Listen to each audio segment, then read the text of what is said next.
জাপানে যে কি পরিমাণ ফলের দাম বেড়ে গেছে! এই এক পিস আপেলের দাম 258 ইয়েন। আবার এই এক পিস আপেলের দামও 258 ইয়েন। আপেল মোটামুটি 258 ইয়েনে বিক্রি হচ্ছে আর কি, এক পিসের যেগুলো। এখানে আছে একটা গ্রেপ, একটা গ্রেপের দাম হচ্ছে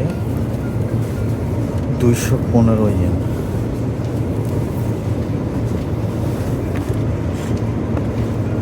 এই জায়গায় আঙুর আছে দুই ধরনের। এইটুকু আঙুরের দাম দেখেন 538 ইয়েন। এটা নাকফল টাইপের একটা ফ্রুট আর কি, এটার নাম কি আমি বলতে পারি না। এটা 646 ইয়েন দাম।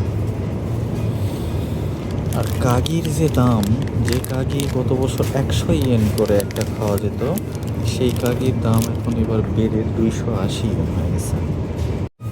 মানে 7 পিস স্ট্রবেরি আছে, 258 ইয়েন দাম।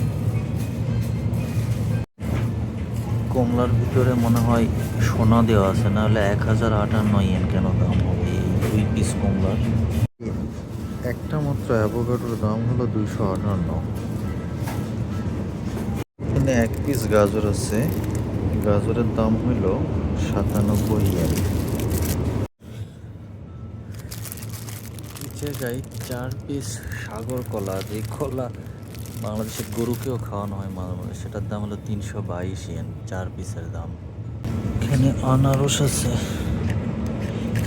আনারস এক পিসের দাম হইল 754 ইয়েন দাম, এক পিস আনারস। আপেলের দাম হলো 754 ইয়েন, কারণ এটা হলো গুমনার স্পেশাল আপেল আর কি, খুব সুস্বাদু আপেল আর কি।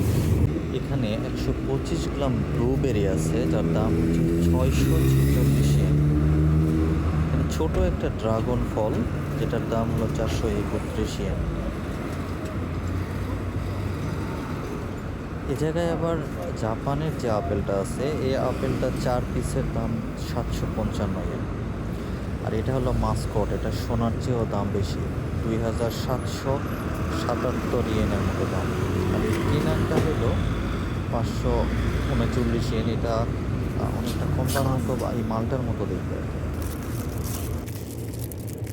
একটা মিষ্টি হলো 357 ইয়েন।